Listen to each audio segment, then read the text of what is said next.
सुनो हो संगी हो, कई तर्ज में आज के ये झूम झूम वाला छत्तीसगढ़ी डीजे धनेश तोर मन ला जरूर भा जाही। गाना पसंद आही तो यूट्यूब में लाइक करिहा, चैनल ला सब्सक्राइब करिहा और अपन संगी साथी मन ला शेयर जरूर करिहा। तैयार हो ना? तो चलो फिर सुनो झूले टूरियो। झूले टूरी वो तोर दोनों पार के, पेट्रोल लगा के धोले टूरी रे, तोर झुमका चमके गाल के, झुम झुम डोले कान मटूरी रे, आघूले झूले पाछूले झूले, झूले टूरी वो तोर दोनों पार के।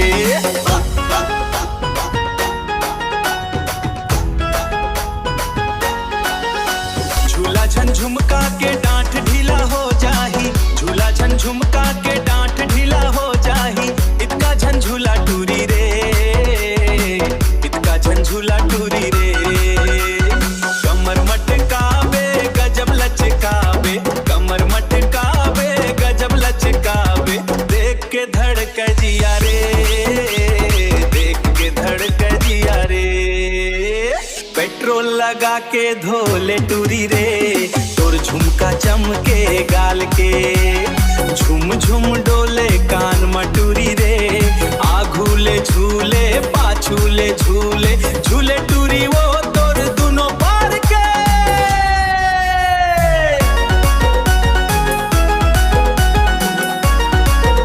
गुलाबी सलवार पहिरे टूरी रे, हरियर दुपट्टा लहराए रे, बुलबुल कटाए केस वो तोर, बिंदी माथे चमकाए रे, नथनी तोर गजब लगत रे, लिपस्टिक तोर होठ में सजाए रे, झुम झुम डोले कान माँ, देखत रही जाओ तोर चाल रे।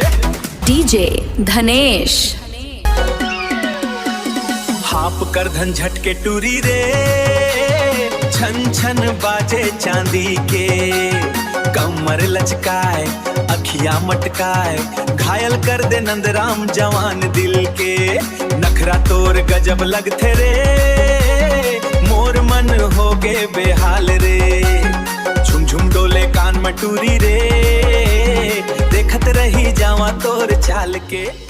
अब मैं का कही था सुन, पेट्रोल लगा के धोले टूरी रे, झुमका चमके गाल के,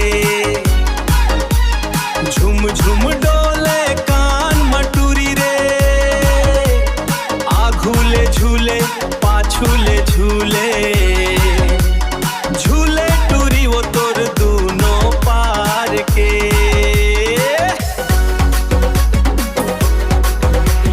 डीजे धनेश झूमे टूरी वो तोर दोनों पार के, तोर झुमका चमके गाल के।